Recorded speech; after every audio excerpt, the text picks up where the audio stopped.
Salut à tous, c'est Goldring pour les résultats des Bocce Awards 2016, un peu en retard.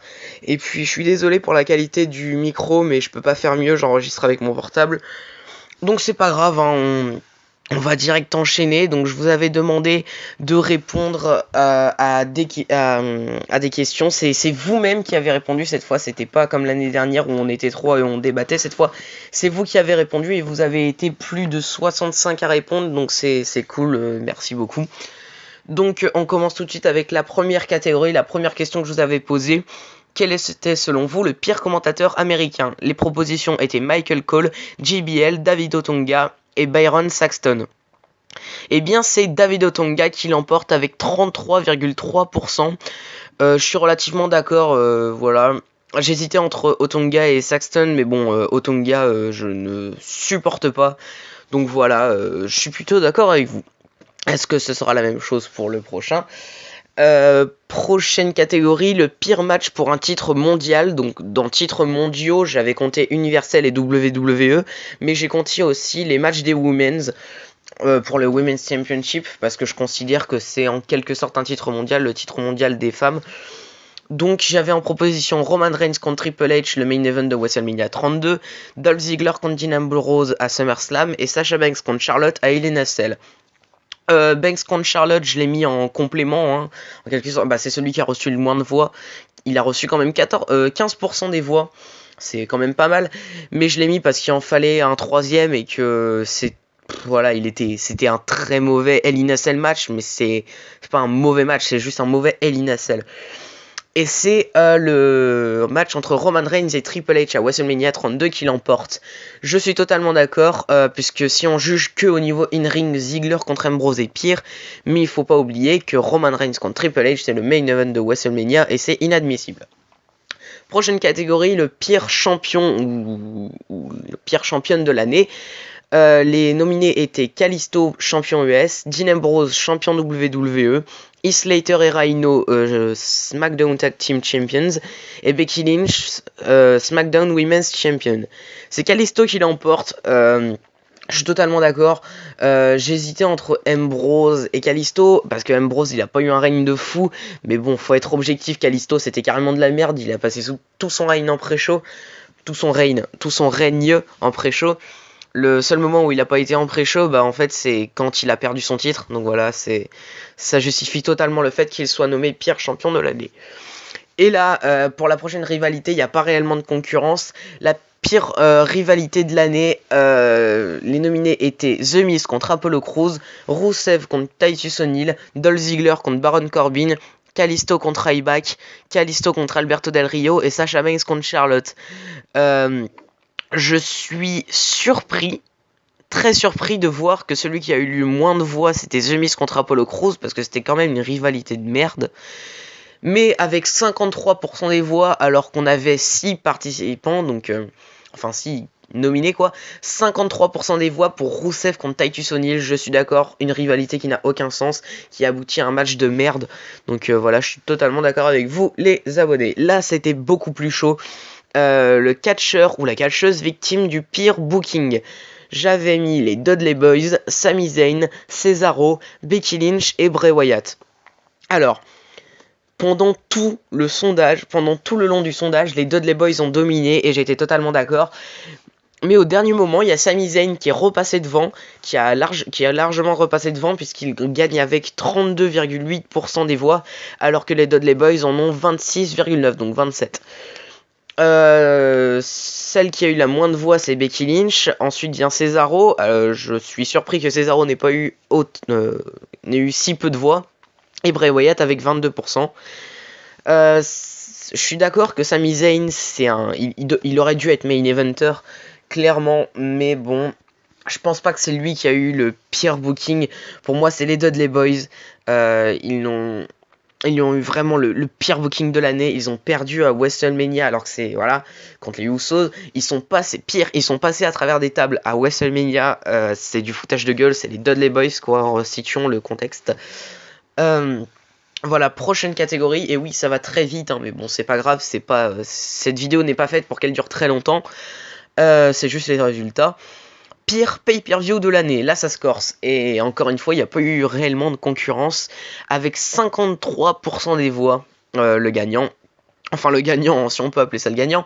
Les nominés étaient Roadblock, Hell in a Cell, Fastlane et SummerSlam. Personnellement, j'aurais mis SummerSlam parce que c'est censé être un Big Four. Mais bon, c'est clair que Fastlane, c'est Fastlane qui l'emporte avec... Enfin, j'ai du mal à dire si en fait il perd ou s'il gagne. Techniquement, c'est Fastlane qui a le plus de voix, voilà. Avec presque 54% des voix, c'était un pay-per-view de merde, clairement. Mais j'aurais quand même mis SummerSlam parce que c'est un Big Four et qu'il n'y avait pas de match catastrophique malgré tout à Fastlane. Il n'y avait pas de match catastrophique à Fastlane, alors qu'à SummerSlam, on peut citer le Ambrose contre Ziggler, on peut citer Miz contre Cruz. Voilà, j'en ai pas réellement d'autres en tête. Je pense que c'est un pay-per-view que j'ai banni de ma tête. Même s'il y avait deux très bons matchs qui sont Rollins contre Balor et Styles contre Cena, et bah il y avait eu aussi deux très bons matchs à Fastlane. Il y avait eu Styles contre Jericho et le triple threat en main event. Donc voilà, pour moi SummerSlam avait été pire, mais vous n'êtes pas du même avis, donc je respecte. Prochaine catégorie, la pire tag team de l'année. Donc les nominés étaient The Shining Stars, The Ascension, The Usos et les Dudley Boys. Et bah c'est les Shining Stars qui l'emportent avec plus de 50% des voix. Je suis totalement d'accord. The Ascension, The Ascension et The Usos, je m'en fous totalement. Les Usos, ils sont remontés dans mon estime en fin d'année. Les Dudley Boys, c'est une très bonne tag team. Ils ont juste eu un booking de merde. Excusez-moi, j'ai le nez bouché, donc si je parle un peu du nez et puis si je bégaye à certains moments. Alors que les Shining Stars, ils avaient clairement un potentiel, mais ils nous les ont gâchés. Et c'est très dommage. Prochaine catégorie, et là on commence à rentrer dans le top du top, dans le vif du sujet, la pire woman de l'année.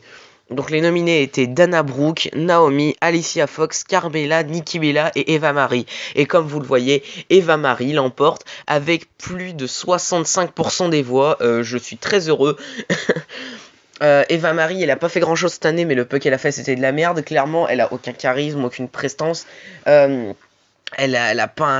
botche énormément. Mais bon, j'aurais quand même eu tendance à dire Dana Brooke pour la pire woman parce qu'on l'a plus vue justement et qu'elle a fait quasiment que de la merde. Le seul moment où elle était en pay-per-view, et elle nous a fait un match de merde, Dana Brooke contre Bayley, enfin en solo, hein, parce qu'elle a eu des matchs tag team qui étaient pas trop, voilà, mais franchement Dana Brooke pour moi c'est la pire de l'année, c'est dommage, mais Eva Marie a été nommée. Je pense qu'il y a beaucoup de haters dans ma communauté. Juste avant qu'on passe à la catégorie de la pire superstar de l'année, j'avais mis un petit bonus. À quel point aimes-tu Goldrin? Voilà. Donc là, tout le monde a répondu parce qu'en même temps, c'était la seule qui était obligatoire à répondre. Voilà, je suis un salaud. Les propositions étaient: il est plutôt sympa comme type, il est parfait, je ne suis rien comparé à lui, ou alors je veux l'épouser et lui faire 3 enfants. On aurait une grande maison et un chien qui s'appellerait Fudi. Donc, vous avez été plus de 70% à répondre que j'étais sympa, ça me fait plaisir. En même temps, il n'y avait aucune proposition négative, hein, donc fallait s'y attendre. Mais vous avez quand même été 15% à répondre: je veux l'épouser et lui faire 3 enfants, on aurait une grande maison et un chien qui s'appellerait Fudi. Donc vous êtes 15% à vouloir me faire 3 enfants et vouloir me marier. J'espère qu'il y a des femmes dedans parce que... voilà. Prochaine catégorie, la pire superstar de l'année.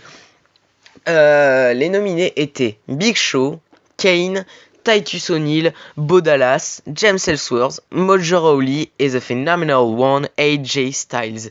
C'était un troll, hein. Le dernier, je l'ai bien précisé, c'était un troll, et c'est même pas lui qui a eu le moins de voix. L'année dernière, si vous avez l'image là, de toute façon mais l'année dernière, si vous vous rappelez bien, le débat pour la pire superstar était entre Big Show et Kane. Et à ma grande surprise, ces deux-là n'ont reçu aucune voix. Pour moi, en fait, ça allait jouer entre deux personnes qui étaient James Ellsworth et Kane, et même pas. Kane, et bah il a eu aucune voix. Vraiment personne n'a voté pour lui. Donc bon, en même temps, à côté, il y avait Mojo Rawley et Ellsworth, quoi. Justement, c'est Ellsworth qui le remporte avec environ 44% des voix. Mojo Rawley qui est juste derrière avec presque 20% des voix. Bo Dallas encore juste derrière. Je suis pas du tout d'accord pour Bo Dallas, mais ça c'est une autre histoire. AJ Styles qui remporte presque 8% des voix. Comme quoi il y en a qui ont le sens de l'humour, ou alors c'est des vrais cons. Non, je rigole. Vous avez tous le sens de l'humour, les abonnés.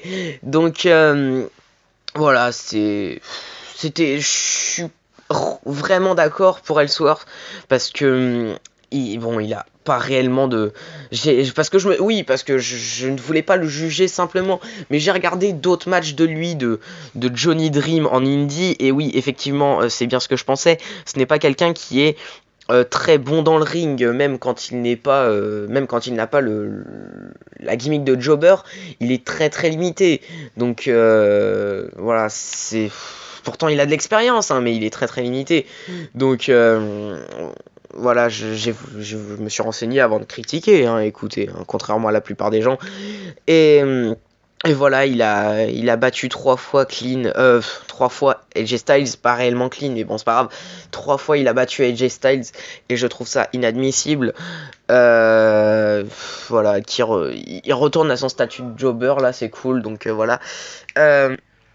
Donc voilà, c'est comme ça que s'achève cette vidéo qui était relativement courte, hein, légèrement plus de 10 minutes, sachant que l'année dernière ça durait 1h30, mais l'année dernière c'était des débats.